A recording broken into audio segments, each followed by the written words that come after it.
Como é que você olha aí do ponto de vista fiscal, que muito tem se falado, você acha que... E aí também tem duas almas, cara.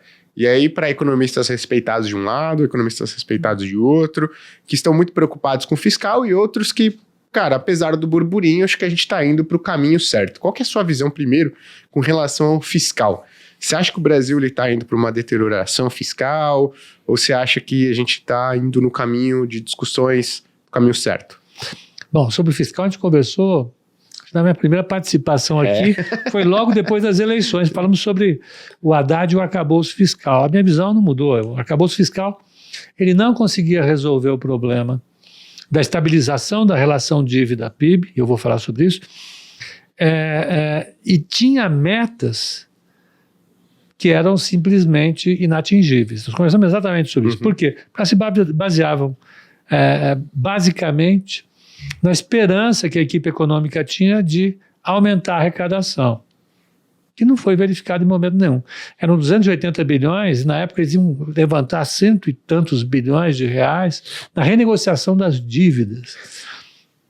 Não veio nada disso, agora é aumento da bolsinha, aquele negócio todo. O fundamental para a política fiscal mais importante é como ela afeta as expectativas dos agentes. Acho que o canal mais poderoso da política fiscal nesse assunto que nós estamos falando, que é o déficit, é como ele afeta as expectativas. Se ele afeta demais as expectativas, a taxa de juros sobe, porque o risco em relação ao país, o risco percebido em relação ao país sobe, isso faz a taxa de câmbio subir também. A taxa de câmbio automaticamente dá um peteleco na inflação, bota aí uns 10% da desvalorização cambial vira inflação no horizonte de um ano, segundo o trabalho do Ilan e do Verlang.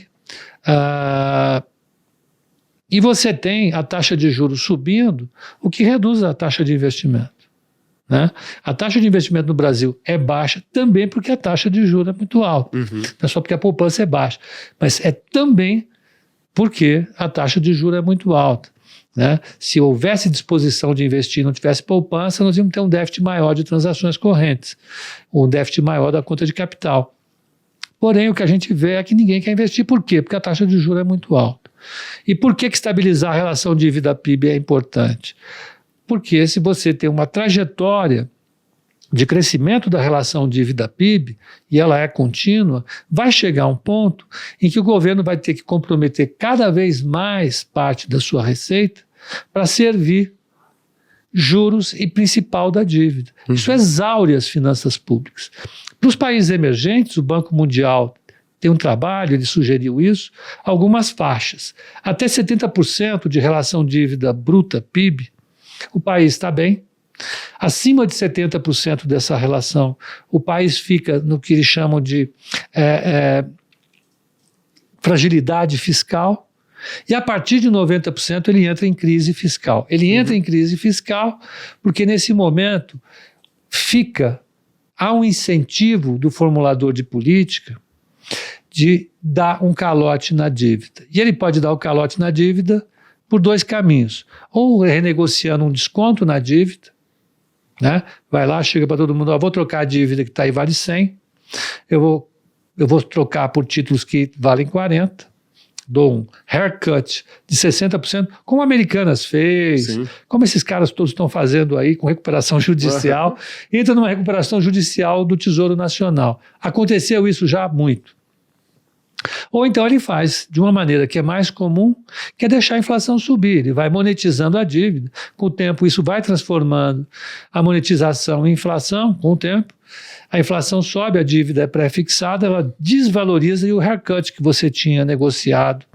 Você não precisa negociar, você implica nesse haircut, deixando a dívida se desvalorizar automaticamente. Ambas são soluções muito ruins.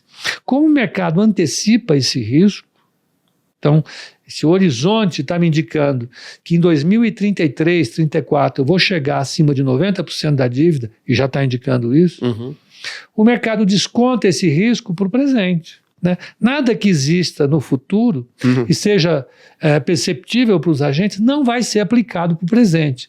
É uma questão só de descontar a taxa de juros. Né?